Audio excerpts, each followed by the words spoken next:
Hello friends, ഇത് ഇന്നലെ എടുത്ത വീഡിയോ ആയിരുന്നു. ഇന്നലെ എൻ്റെ ബർത്ത്ഡേ ആയിരുന്നു. അപ്പോൾ എറണാകുളത്ത് പോകേണ്ട ഒരു ചെറിയ അത്യാവശ്യം ഉണ്ടായിരുന്നു. അപ്പോൾ 6 മണിക്കായിരുന്നു ട്രെയിൻ. എൻ്റെ എഴുന്നേൽപ്പ് അറിയാമല്ലോ, 6 മണിക്കുള്ളതിന് 6:30ക്ക് എഴുന്നേൽക്കും. അതുകൊണ്ട് ട്രെയിനിൻ്റെ പാട്ടിന് പോയിട്ട് ആട് കിടന്നിടത്ത് പൊടിയില്ല അവിടെ ചെന്നപ്പോൾ. പിന്നെ 9:30ക്കായിരുന്നു ട്രെയിൻ. അപ്പോൾ ടിക്കറ്റൊക്കെ എടുത്തിട്ട് ഇങ്ങോട്ട് പോന്നു. അപ്പോൾ അമ്മ പറഞ്ഞു 1-ാം തീയതി അല്ലേ, പിന്നെ ബർത്ത്ഡേയും കൂടി അല്ലേ, എന്തായാലും പെരുന്നാമ്പലത്തിൽ കയറിയിട്ട് പോവാം എന്നൊക്കെ പറഞ്ഞിട്ട് പിന്നെ അമ്പലത്തിൽ കയറി. അവിടെ ചെന്നപ്പോഴും മുടിഞ്ഞ മഴ.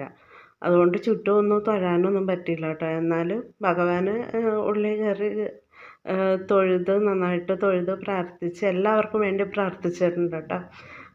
അങ്ങനെ തൊഴുത് ഇറങ്ങിയപ്പോഴത്തേക്ക് തൊട്ടടുത്ത് വേൽമുരുകൻ ടീ ഷോപ്പ്.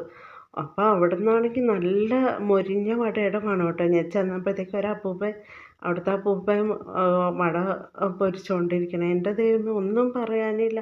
ഞാൻ ചുമ്മാ പറയുന്നതും അല്ല കേട്ടോ. നല്ല നല്ല എന്നാ എരിവുള്ള ചമ്മന്തിയും നല്ല ചൂട് മൊരിഞ്ഞ വടയും. എൻ്റെ ആരത്തി കൊണ്ട് ഞാൻ വായിലേക്ക് വേഗം കിള്ളിയിട്ടത്. അണ്ണാക്ക് പൊട്ടിപ്പോയെന്ന് തന്നെ പറയാം. നല്ല സൂപ്പർ വടയും ചമ്മന്തി.